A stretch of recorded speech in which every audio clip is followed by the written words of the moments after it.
इस वीडियो में हम पढ़ेंगे राजस्थान के दुर्गों के बारे में, जिसमें हम पढ़ेंगे लोहागढ़ दुर्ग से रिलेटेड जितने भी इम्पोर्टेंट फैक्ट है जो आपसे एग्जाम में पूछे जा सकते हैं, उन सभी को हम इस वीडियो में पढ़ेंगे।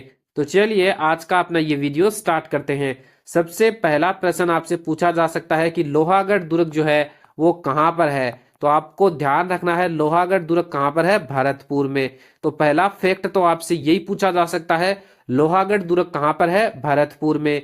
इसके बाद में लोहागढ़ दुर्ग का निर्माण किसने करवाया था? सूरजमल जाट के द्वारा करवाया गया था 1733 में। तो आपको दोनों फैक्ट ध्यान रखने हैं इस स्लाइड के। लोहागढ़ दुर्ग है कहाँ पे? भरतपुर में। और इसका निर्माण सूरजमल जाट के द्वारा करवाया गया था 1733 में। उसके बाद में देखेंगे कि लोहागढ़ दुर्ग के उपनाम क्या क्या है। तो पूर्वी सीमा का प्रहरी, मिट्टी का बना दुर्ग और अजय दुर्ग। तो आपको तीनों नाम याद रखने हैं लोहागढ़ दुर्ग से रिलेटेड, पूर्वी सीमा का प्रहरी, मिट्टी का बना दुर्ग और अजय दुर्ग। अगर आपसे एग्जाम में पूछ ले कि पूर्वी सीमा का प्रहरी कौन से दुर्ग को कहा जाता है, तो इसका जवाब हो जाएगा लोहागढ़ दुर्ग। और राजस्थान का मिट्टी का बना जो दुर्ग है वो कौन सा है? तो एक तो लोहागढ़ दुर्ग हो जाएगा और एक हो जाएगा भटनेर दुर्ग। ये दोनों कौन से दुर्ग है? मिट्टी से बने हुए दुर्ग है। उसके बाद में अगर आपसे पूछ ले राजस्थान का अजय दुर्ग किसे बोला जाता है, तो इसका जवाब हो जाएगा लोहागढ़ दुर्ग को। उसके बाद में आपसे कथन में लोहागढ़ दुर्ग की श्रेणी भी पूछी जा सकती है। तो लोहागढ़ दुर्ग की जो श्रेणी है वो है पारीक श्रेणी। पारीक श्रेणी का मतलब क्या होता है कि दुर्ग होता है और दुर्ग के चारों ओर खाइया होती है, तो उसको बोलते हैं पारीक श्रेणी। तो लोहागढ़ दुर्ग किस श्रेणी में आता है? पारीक श्रेणी में। और लोहागढ़ दुर्ग के चारों ओर जो खाइया है उनमें पानी किनका आता है? सुजान गंगा और मोती झील का।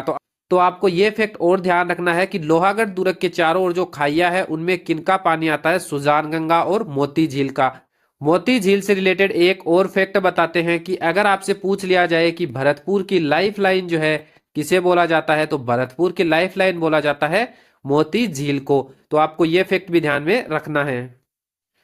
इसके बाद में लोहागढ़ दुर्ग का जो नाम है वो लोहागढ़ क्यों पड़ा, तो इसके पीछे क्या रीजन है इस स्लाइड में आपको वही बताएंगे।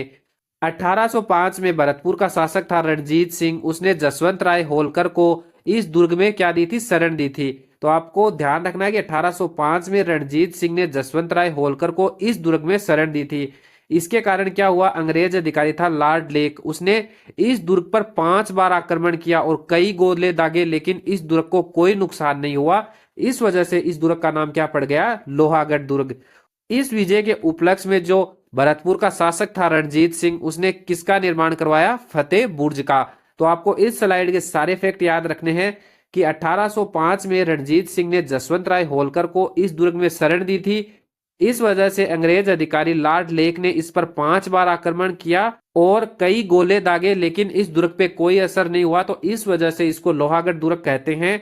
और इस विजय के उपलक्ष्य में रणजीत सिंह ने किसका निर्माण करवाया? फतेह बुर्ज का। इसके बाद में जो लोहागढ़ दुर्ग है इसका प्रवेश द्वार है उसका क्या नाम है? लोहिया पोल। आपसे एग्जाम में सीधा सीधा पूछा जा सकता है लोहिया पोल जो है वो किस दुर्ग का प्रवेश द्वार है, तो इसका जवाब हो जाएगा भरतपुर दुर्ग का। उसके बाद में जो लोहिया पोल है यहाँ पे अष्ट धातु का दरवाजा लगा है। ये अष्ट धातु का दरवाजा पहले कहाँ लगा था? लाल किले में लगा था, लेकिन 1765 में जवाहर सिंह जो है वो लाल किला दिल्ली से इस दरवाजे को लेके आ गए और कहाँ पे लगा दिया? लोहागढ़ दुर्ग में। और इसका नाम क्या है? लोहिया पोल। तो आपको तीनों फैक्ट याद रखने हैं। लोहागढ़ दुर्ग का प्रवेश द्वार है लोहिया पोल, और यहाँ पे अष्ट धातु का दरवाजा लगा है जो पहले लाल किला दिल्ली में लगा था, और 1765 में जवाहर सिंह ने लाल किला दिल्ली से लाकर इसको कहाँ लगा दिया? लोहागढ़ दुर्ग में। उसके बाद में जवाहर सिंह ने जवाहर बुर्ज का भी निर्माण करवाया था, जहां पे क्या होता है? भरतपुर शासकों का राज तिलक होता था। तो आपको यह फैक्ट भी ध्यान रखना है, जवाहर सिंह ने करवाया था जवाहर बुर्ज का निर्माण, और यहाँ पे क्या होता है? भरतपुर के शासकों का राज तिलक। इसके बाद में है लोहागढ़ दुर्ग में कौन कौन से मंदिर है। तो लोहागढ़ दुर्ग में राजेश्वरी माता का मंदिर है जो जाटों की कुल देवी है। अगर आपसे एग्जाम में पूछ ले राजेश्वरी माता किनकी कुल देवी है, तो राजेश्वरी माता जाटों की कुल देवी है। और राजेश्वरी माता का जो मंदिर है वो लोहागढ़ दुर्ग में बना है। इसके अलावा यहाँ पे लक्ष्मण मंदिर भी बना है जो राजस्थान का एकमात्र मंदिर है। अगर आपसे पूछ ले राजस्थान का एकमात्र लक्ष्मण मंदिर कहाँ पे है, तो वो है लोहागढ़ दुर्ग में। इसके अलावा बिहारी जी का मंदिर, मोहन जी का मंदिर और गंगा मंदिर, ये जो इतने मंदिर है वो कहाँ बने हुए हैं? लोहागढ़ दुर्ग में। तो आपको सारे मंदिर का नाम याद रखना है, जिसमें राजेश्वरी माता का मंदिर, लक्ष्मण मंदिर, बिहारी जी का मंदिर, मोहन जी का मंदिर और गंगा मंदिर। इसके बाद में देखेंगे कि लोहागढ़ दुर्ग में अन्य कौन कौन से प्रमुख स्थल है, जिसमें दादी माँ का महल है, किशोरी महल है, वजीर की कोठी है, जामा मस्जिद और कचहरी किला है। तो आपको ये सारे स्थल याद रखने हैं। आपसे सीधा सीधा एग्जाम में पूछा जा सकता है कि वजीर की कोठी कहाँ पे है, तो लोहागढ़ दुर्ग में। दादी माँ का महल कहाँ पे है, लोहागढ़ दुर्ग में। उसके अलावा लोहागढ़ दुर्ग में किशोरी महल, जामा मस्जिद और कचहरी किला भी है। इसके बाद में देखेंगे लोहागढ़ दुर्ग से रिलेटेड अन्य महत्वपूर्ण तथ्य जो आपसे एग्जाम में पूछे जा सकते हैं। लोहागढ़ दुर्ग जो है वो राजस्थान का सबसे नवीन दुर्ग है। आपसे अगर पूछ लिया जाए कि राजस्थान का सबसे नवीन दुर्ग कौन सा है, तो इसका जवाब हो जाएगा लोहागढ़ दुर्ग। इसके बाद में लोहागढ़ दुर्ग है, इसमें मत्स्य संघ का उद्घाटन हुआ था। कब हुआ था? 18 मार्च 1948 को। तो आपको यह फैक्ट भी ध्यान रखना है, लोहागढ़ दुर्ग में किसका उद्घाटन हुआ था? मत्स्य संघ का उद्घाटन हुआ था। कब? 18 मार्च 1948 को। इसके अलावा लोहागढ़ दुर्ग के लिए कहावत भी है। क्या कहावत है? 8 फिरंगी 9 गोरा, लड़े जाट का 2 छोरा। तो अगर आपसे पूछ ले कि ये कहावत कौन से दुर्ग के लिए है, तो इसका जवाब हो जाएगा लोहागढ़ दुर्ग के लिए।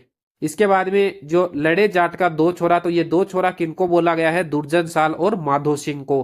तो आपसे ये भी पूछा जा सकता है कि इसमें 2 छोरा किसको बोला गया है, तो दुर्जन साल और माधो सिंह को।